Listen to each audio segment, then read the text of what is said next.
All right, how's it going, everybody? Welcome. Uh, it's Mr. Massio here, and I'm doing just a little video on how to not to go cray while you're stuck at home during all of this. So it's just about 3 o'clock. I'm gonna get it started. In this setup, there's very little interaction, meaning that it's more of a classroom setting. So the chat's kind of turned off. Everything's kind of just um, set up to be watching and listening, and I'm just kind of gonna rattle off what I gotta say. So it's kind of like a training video, but instead it's live, which I feel is always a little bit better. And this recording will be posted later on the Puma page for people to watch. So yeah, now I'm just gonna go ahead and get started. So the world is ending, and I'm not talking about the coronavirus pandemic. I'm talking about your individual world is ending because the worst that could happen has happened. Uh, you can't hang out with your friends, and you can't go out and do anything. You can't go see a movie. You can't go out to eat. All right. That's what I mean. Like as a teenager, your world has come to an end. It's like you're grounded, but it's not by your parents. It's by the government, saying, hey guys, stay inside. So not going cray during all this or just losing your mind out of boredom is going to be key. So it's all going to be about managing your time, and managing your time is actually about managing your mind. So you don't want to come out on the other side of all this having looked back and just hated every minute of it and had just wasted your time, because really you're never going to get another moment like this again. And that's a good thing. We don't want another pandemic, but you just got an abundance of the most valuable resource in all of human history, and that is time. You can't buy time, and you were just given a bunch of it. So being able to use this time wisely, I think, would be towards your benefit, rather than just sitting around playing video games all day, uh, trolling Instagram, and because all that stuff is going to get boring after a while, guaranteed. So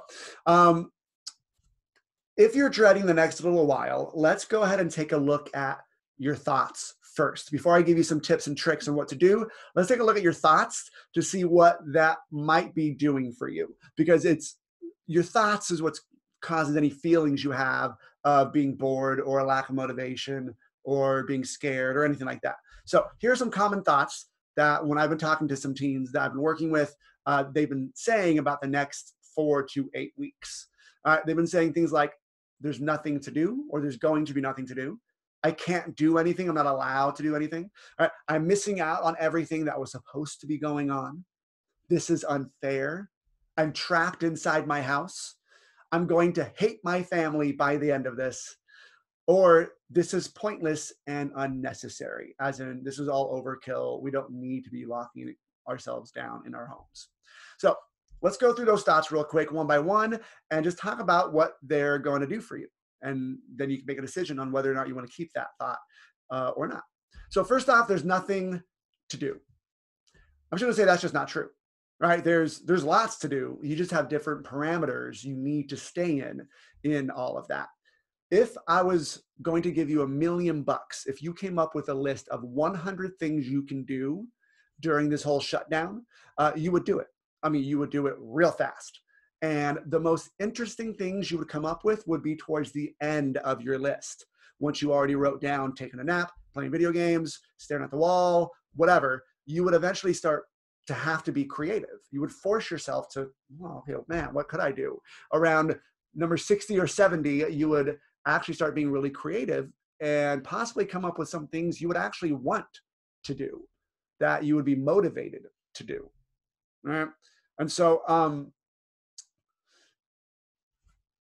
that's the whole there's nothing to do thought. You could totally keep it if you like, but I wouldn't. It's just not going to benefit you at all. The next thought is, I can't do anything. All right, that one's very limiting. All right, and it's not even true at all. You can do things. You can still do anything you want. I mean, you can run up and down the street. You could go to the mall. You could go to public. I mean, you could do all these things, but you're not. You're choosing not to. What I mean by you could do those things, nobody has come and chained you to a chair. All right, you have the ability to leave, but you're choosing not to, and you're choosing not to for some good reasons. But it's still a choice that you have. That to me is super freeing, rather than just saying, "Oh, I can't do anything. People won't let me do things." No, I could go. I mean, they're saying not to. I still could, but I'm making the choice not to, because I don't want to be that guy or that girl that's out there not caring about things, or I want to not get sick myself, or I want to be a good person, or yeah, I like to follow the rules when people say things, or I'd rather not follow these rules, but you know what? If everybody else is going to do it, I'm going to do my part. Those are just better thoughts to have than thinking, I just can't do anything. That's very limiting and isn't going to serve you well in the end. All right. Next, the thought, I am missing out on everything that was supposed to be going on. Yeah, I know many people are missing out on huge events. I know at our school, we were going to go to the Mulan trip. My drama class is going to go watch a special preview performance of High School Musical at Paris High School. We had lots of other things going on, and they were all now canceled. I know high school seniors that I've been talking to and working with. Prom is canceled. Graduation is probably going to be canceled. Birthdays are canceled. Weddings are canceled. People can't even go to funerals. So yeah, that's totally a thought you could have and feel very justified in thinking, I'm missing out on everything that was supposed to be going on. But what is that going to do for you is my question. So instead of thinking I am missing out on everything, why not choose to think, man, I'm taking part in something that is completely historic. Like this is crazy. People are going to talk about this for decades, and you are old enough to remember it, but young enough to talk about it for the next 60 to 70 years of your life. Say, yep, I remember. I remember when that happened. It was crazy. This is really the social impact is kind of the equivalent to a world war, right? World War I, World War II. Like people idolize and talk about those people that went through that hardship. That was crazy, man. We still talk about them, and most of them are dying off now. Well, this is kind of your generational moment, and you could focus on that instead if you'd like. How do you want to say you came through all this, rather than talking to your kids or grandkids? Yep, I remember that. It was boring. So you have the opportunity to do something really great with this time here. The next thought people are thinking is, this is unfair. All right, that's another thought you could have right now, that this is really unfair. But do you know what I do when I feel like I'm being mistreated or things are unfair? I mope, I whine, okay, I complain. And that is just the worst way for me to spend my time, because I feel the worst when I do that. So that's an option. I could think this is unfair, but then I'm going to feel bad. And that feeling is coming from me, not from the pandemic or the shutdown or the restriction. That feeling of just, this isn't right. That's coming from my thought that this is unfair. So it's an option. You can think it if you want, but what is that going to do for you? Next thought is, I'm trapped inside my house. First off, you can totally go on walks and hikes by yourself or with your family, right? Brothers and sisters, with your dog. You can still do that. So you're not trapped anywhere. And trapped is just such a loaded word. I was actually working with a teen who said, oh man, I'm just trapped inside my house. Yeah, looking at your house as a prison isn't going to give you very good results. All right, like your parents are the warden and I'm stuck in my cell. I can't do anything. That's just going to put a big dark rain cloud over your house. You're not trapped anywhere. All right, the world is still there for you. You just have different parameters you have to experience it in. All right. The last thought you could totally think is, there's two more thoughts. That I'm going to hate my family at the end of this. The only thing I'm going to say about that is, if you think it, you will look for evidence for it. We find what we're looking for. So if you want to think, I'm going to hate my family by the end of this and they're all going to become so annoying, then you will find things that they're doing that annoy you or reasons to hate them. All right. But instead, you can just think, oh, I get to spend time with my family. All right. I get to spend more time with my family than usual. All right. Or I get to spend time, right, with my dog or with my cousins or whoever, right? Like you have that option, but thinking I'm going to hate my family by the end of this, that's going to happen if you think it. It's going to be a self-fulfilling prophecy. All right, now the last one is to think that all this is pointless and unnecessary. I know there's lots of stuff on news, on social media, people going back and forth with both. Yeah, this is exactly what we should be doing. No, this is stupid. Why are we all doing this? This is too much. Why is everybody freaking out? Lots of people have opinions. And I know one of the opinions is this whole shutdown thing is pointless and unnecessary. Okay, maybe it is, but it's still happening. So you'll get a lot more traction out of the thought, well, I'm just doing a service to the world, or I'm part of something bigger than myself, than thinking, oh, this is pointless and unnecessary, because that's just going to make you feel just like, what's that word? Rebellious, regretful, just sour towards the whole thing. So again, all those thoughts are options. You can totally think those if you like, and at some points you might want to hold on to that, but just look at what it's going to do for you and how it's going to make you feel. Might make you feel icky, or it might make you feel dark or sad or whatever. So now, once you've chosen the best thought about all of this, then you can start taking some action to be productive and engaged throughout all this time at home. So motivation to do things comes from excitement, and excitement comes from change. And right now, there's not going to be very much change for the next little while as far as your day-to-day schedule goes. So we need to create some change in your everyday. So here are 3 things you can do to create change, which would therefore create a level of excitement and therefore create motivation to do things. So if you've been sitting at home, especially all last week, and just kind of like, oh, I could do this, but I don't want to, oh my goodness, I'm just not motivated, then these are some possible solutions for you. So the first thing you can do is to make a schedule and stick to it. Right? Your parents or teachers or somebody might have already suggested to do this, and you know what? They're right. All right. Our brains crave structure. All right. They want to know when things will start and end and what's going to happen next. They want that. And if you don't create a schedule, you won't have any of that. It'll just be an endless time of whatever, just blank space to fill. And if you're just filling that kind of randomly on the moment, your brain is gonna like just start freaking out. So our brains need structure, and if you don't create a schedule and stick to it, you run the risk of hopping on the crazy train down to Cray town. All right, so I suggest you make a schedule, and this is how I suggest you do it. Okay, you can write it down. There's templates online you can find, but essentially block out every half hour or hour at the most for your whole day. All right, I like to do mine by the half hour. So for example, trying to adjust my schedule for a teen life, wake up 9 o'clock. All right, what are you gonna do from 9 to 9:30? I'm gonna get ready for the day. 9:30 to 10, I'm gonna eat breakfast. All right, 10 to 12, I'm gonna check online, I'm gonna do my homework, I'm gonna do whatever enrichment activities I got going on, I'm gonna do whatever I need to do to catch up school-wise. 12 to 1, I'm gonna take a nap. All right, 1 o'clock to 2, I'm gonna eat lunch.